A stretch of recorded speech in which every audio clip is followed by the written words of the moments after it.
Here's what I unboxed last time. Danish greatsword from Nick. This is a package from Swordier.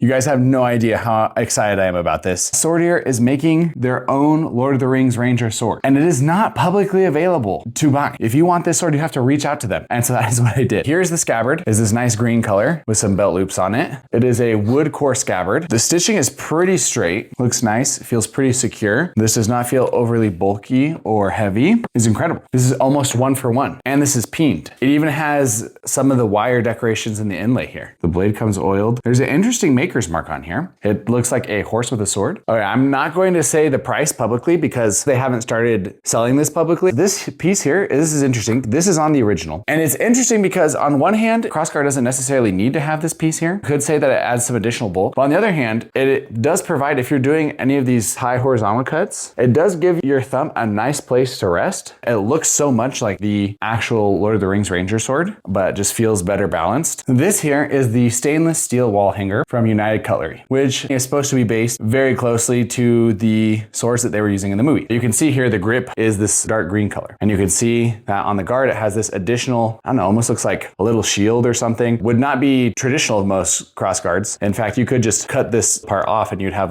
arguably a more functional grip. Then you have this little divider here, which again, most historical longswords do not have that. Then we have a ring here. A lot of historical longswords may have some sort of riser in the middle, but it's not very often that you have a ring on the outside. And so it's these little details that make it so that the sword doesn't look historical to any particular time period, but gives it enough embellishment to make it feel fantastical, but still overall plausible as an actual weapon. It has a fuller that runs almost the entire width of the blade. And on this one, the gap is surprisingly small. It kind of looks like it has an edge. It looks like there's some sort of bevel on here, but it's done in such a way that this is not sharp at all. This is the Ronin Katana version that I recently reviewed. My scabbard came particularly tight. The stitching here is on the side, whereas this one is on the middle. Sadly, I don't have the United Cutlery version. Just weighing scabbards here. The metal bit on this one feels a little bit heavier, which tilts the scabbard upright more. That might be a nice thing when you're holding the sword to help keep the sword upright. This one feels more balanced. Also comes with these little loops here, also wood core. As I mentioned in my review, everything is black instead of this dark green. And one thing that they did do on this one, took out the little extra bit of the crossguard to make it a little bit lighter. And they still kept these bits here on the handle that I wasn't sure if it was peened or threaded, because for a while they're making them threaded. However, apparently if you contact Ronin Katana, you can ask them to give you a peened version. And on both the Ronin Katana version and this version, the seam is in the middle. That's fine. You're not going to feel it. I love the fact that they added these little wire embellishments here. Like they're just so similar. Do a paper cutting test.